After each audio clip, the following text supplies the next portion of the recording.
To recognize Honourable Member for Fox Hill. Thank you, Mr. Speaker. Just to begin where the member for East Grand Bahama left off, I am so supremely confident about the future of this country and the role that people identify for young people in it, that I think I can make this statement without fear of contradiction. That even if we did nothing, even if this generation of leaders did nothing as a special effort for young people, by effluxion of time, the young people of the country are going to take the country over. I think that's a natural law, even if we did nothing. So I can't figure out why people have all this anxiety about young people and when they can take over and when they're going to rule. You know, Frederick Douglass says, power concedes nothing without a demand. And no one gives up power. And if you want power, then you go get it. And if you man, and you could take on the older people, then fine, do that. But I don't think we have to do anything in terms of handing off anything, because all the younger person has to do is just sit still for 10 years, and he knows things are going to change.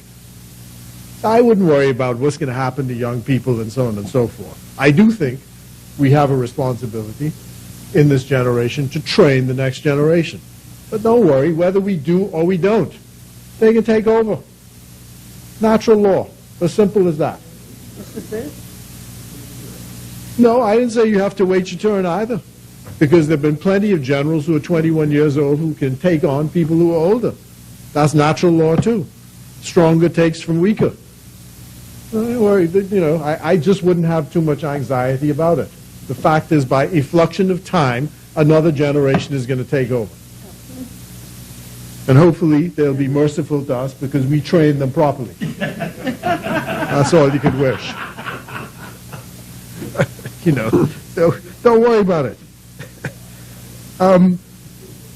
There's a scene in a movie called The Sound of Music where Maria, who's trying out to be a nun, is about to get kicked out of the convent. And the Mother Superior says to her, because she feels very sad as she's being disengaged and being sent off to be someone's nanny, she said, when the good Lord closes one door, he always opens another. When the good Lord closes one door, he always opens another. And the context in which I use that at this time is when I go back to when these arguments were first advanced, when this program came into being. Member of Parliament for Yamaco and myself served in the Senate, I believe, at the time the program was being expanded or came into being.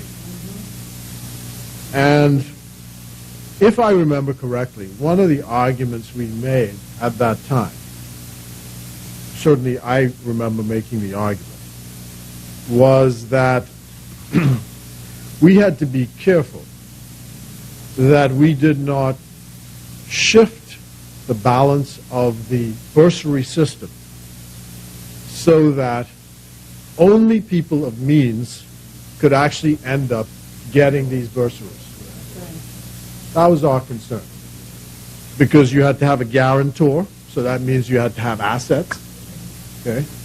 And so that meant if you were poor and you didn't have anybody who could sign as a guarantor, even though you could meritoriously be qualified for a scholarship or bursary, you couldn't get any assistance.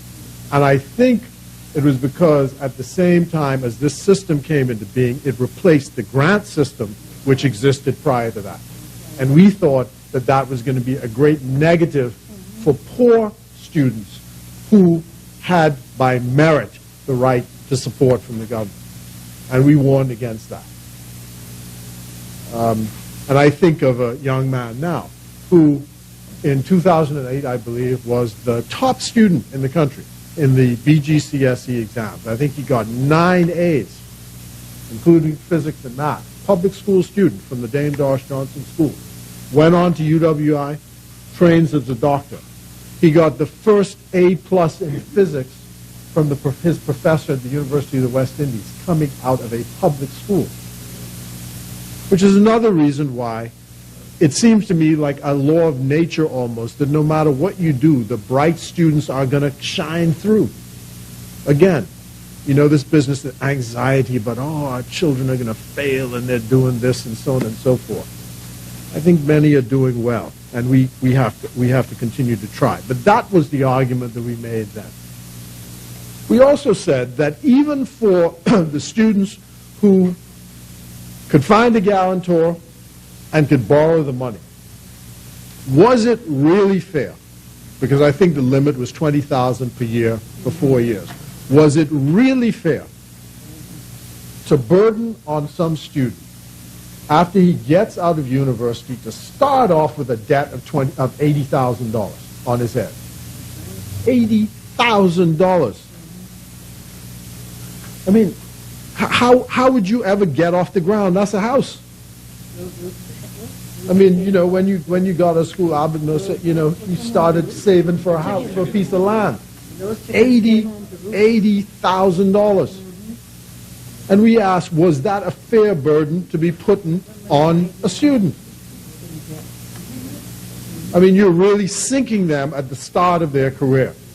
And the reason why we were able to make that statement, or to make that assertion, or to sound that note of caution was this.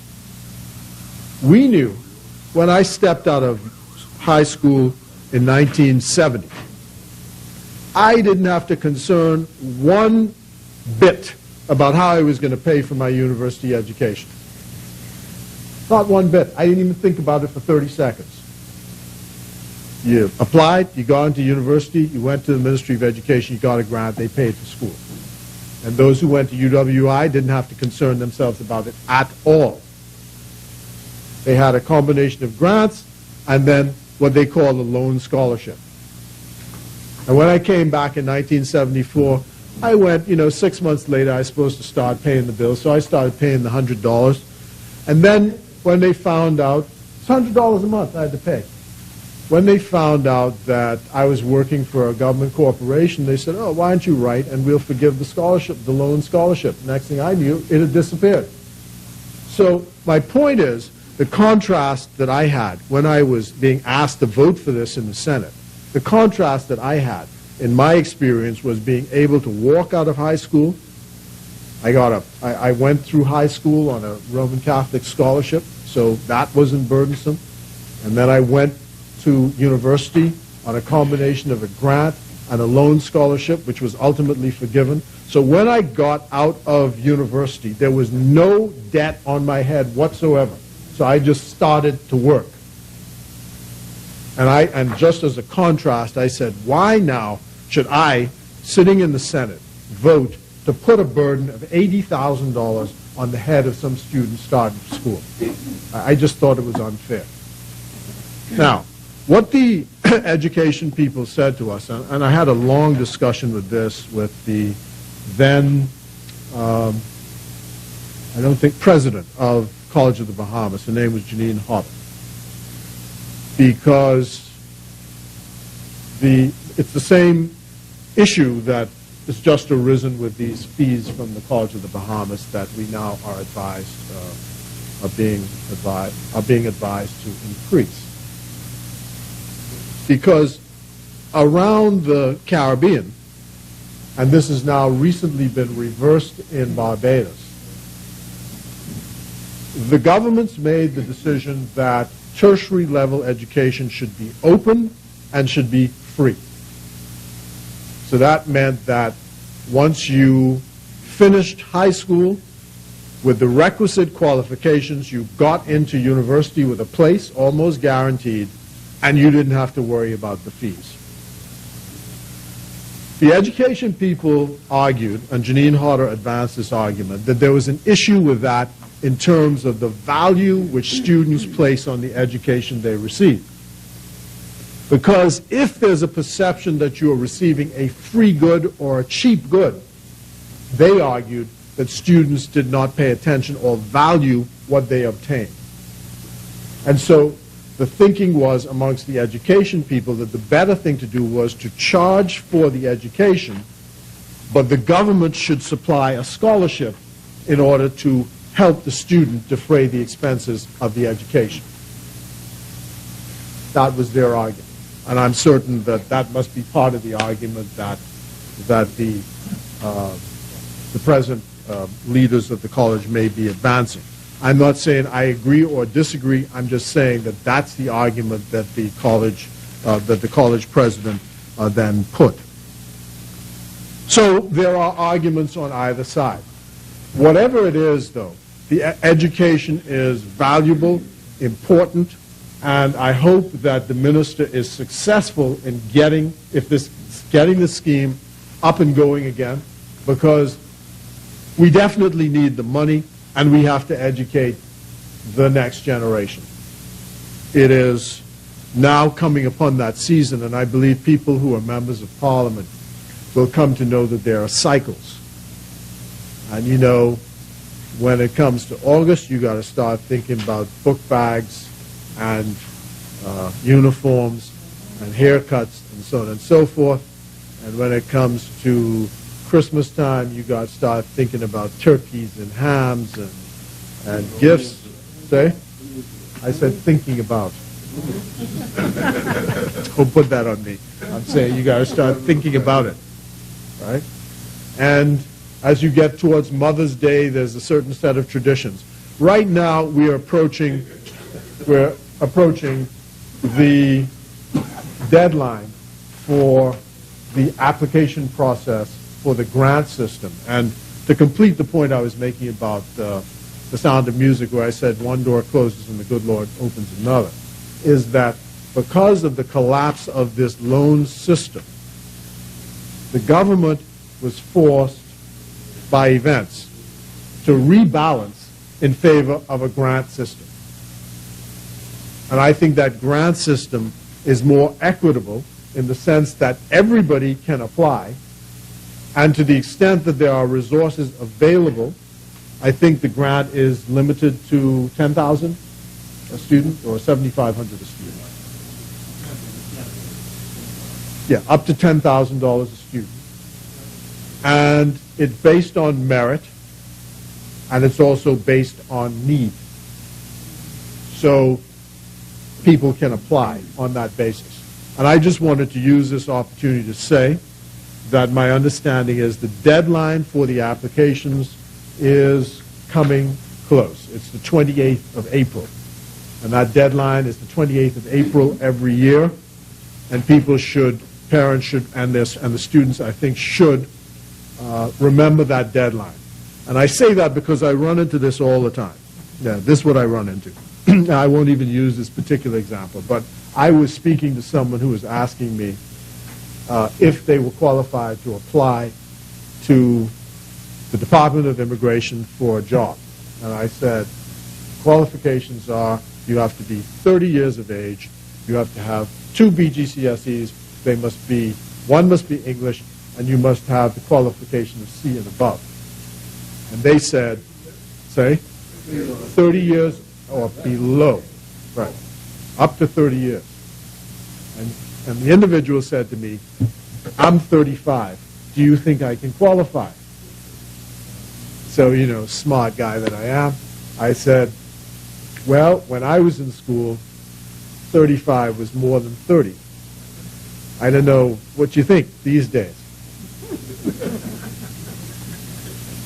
So if 35 is more than 30, you know, so the point is, the 29th of April is after the 28th of April. And so if you miss the 28th of April, that means you missed the deadline for the application. So it's important. If the 28th of April is the deadline, please, people, please apply. And I'm told that you can also apply online. Right. Yeah, so the application is online. So I just want people to do that because it's important. And it's important for another reason, because I said about cycles. When July and August comes around, the Ministry of Foreign Affairs then gets deluged with another issue. And that issue is the application process for visas to go to school in Canada, the United States, and the United Kingdom. And the United States has an embassy here, so I'll deal with them separately. But the two issues that often arise is the processing time for applications for the United Kingdom and for Canada. The United Kingdom has privatized the functions of visa applications. So it's not the United Kingdom government that does the application process, and the political head of the mission in Jamaica, there's no mission here, the political head of the mission in Jamaica does not control or influence the visa process. And the process is quite dispassionate. And for the least errors, people are having refusals, or so they report, for people who apply for these applications to the United Kingdom. So I'm asking again, and we are dealing from time to time with the British government on this issue, to find some better way to process applications for people seeking visas to the United Kingdom. And the way this is tied in, of course, is the fact that one of the things you have to demonstrate to the authorities in the United Kingdom is that you can afford to pay for the education that you are seeking to get. And so this scholarship becomes very important for that process. And I believe the decision-making process connected with the scholarships often comes in near the end of the summer, which often complicates the problem because schools start in September and the processing time for applications is often 4 to 6 weeks. So they're very tight timelines, and this also goes for Canada, which process is not privatized, but you have the same complaints about the Canadian process as well. And we have been representing on behalf of the Bahamian public to both the British and Canadian governments that they have their institutions coming to the Bahamas, beating the drum for Bahamian students to go to Canada and to the UK for their education. But it appears that there are these barriers to entry which makes it difficult for people to access the actual education. And, you know, in the day when I went to the UK, it was quite simple. All you had to do was to demonstrate that you could pay, and you could actually arrive at the border with the check and your application, and they simply gave you the stamp in your passport. That has all gone out of the window today. Well, I'm coming to the U.S. as a separate issue. Now, so I just wanted to flag that issue, that it is important for parents to pay very close attention to this issue of this visa application and process, and know that we are the High Commissioner in Canada, High Commissioner in the UK, and we are in touch with the British High Commissioner and the Canadian High Commissioner in Jamaica, more smooth during the summertime. With regard to the U.S., there is a view, and I've raised this most recently with them, that students have to demonstrate that they have at least $50,000 in the bank, and I've heard this many, many times, to demonstrate that they have $50,000 in the bank in order to get a U.S. visa, student visa.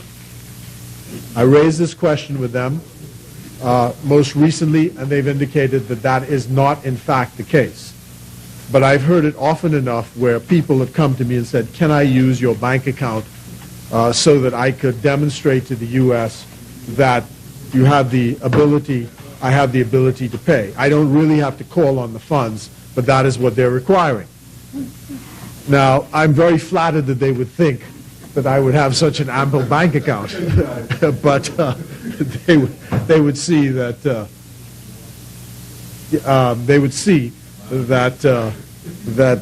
it doesn't quite go that way. But the point is, what they indicate, Mr. Speaker, is that all you have to demonstrate is that you have the ability to pay for the school year. So that if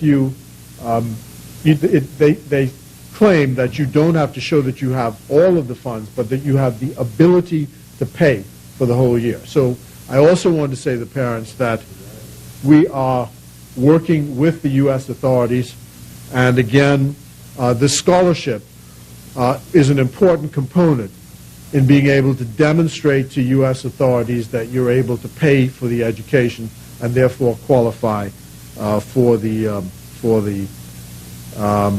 visa, student visa. And I'm sure it is a very vexing thing for parents. I wish that we could really devise a system, Mr. Speaker. I think that education is so important for this country and so important for the next generation that we, as wealthy as this country is, ought to be able to devise a method that anybody who wishes to go to university does not have to concern themselves about paying for university. That's what I wish. You watch the wealth which the Chinese government has been able to garner, and they have made a decision that their students are going to be facilitated in the top universities throughout the world, because they know ultimately that is the only way to lift a society permanently out of poverty, which is to educate the population. And I do not think that our kids should have to be worrying about what happens after they get out of high school. And it is a moving experience to see the fright in the eyes of parents as September comes along and they have no idea how they're going to go home and face their 17, 18, 19-year-old kid and tell them, I cannot get the school fees so you can go off to university. It is really a moving experience is the best way I can say it. And to me, we have to work on that as an issue.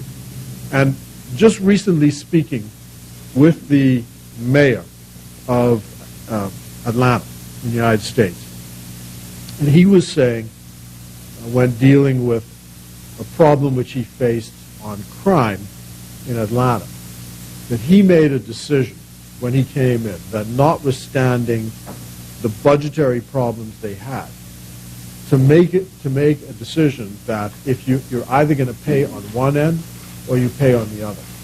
So he decided to simply shift resources. He said $100 million. He just set it aside and said, I'm going to dedicate it to this particular problem. I think he decided to hire more policemen. Spent $100 million doing that. And the benefits 4 years down the road was the complete collapse of crime as an issue in that city.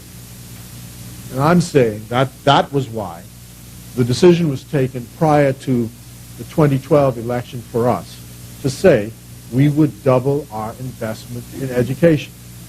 Because we knew and we believe that if you pay at the front end, you're not going to have the problem at the back end. You pay at the front end, you're not going to have the problem at the back end. And this is a win-win situation. There's no way to lose by investing in young people. And I'm not sure whether this is true, but I've heard it often said that we are perhaps the first generation where the generation behind us is not only better educated. I mean, this is the best generation of educated people the country's ever had, but it's almost as if they're wiser than us.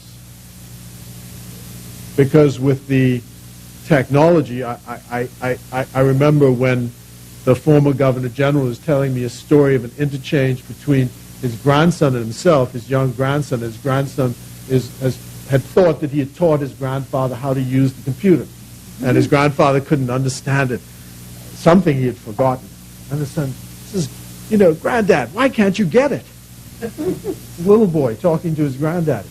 But of course, in the previous generation, the older was wiser, knew more, so on and so forth. But now you've got 4, 5, 6, 7-year-olds who just get this computer stuff almost by instinct, whereas we have to reprogram our brains to wrap around some new phenomenon.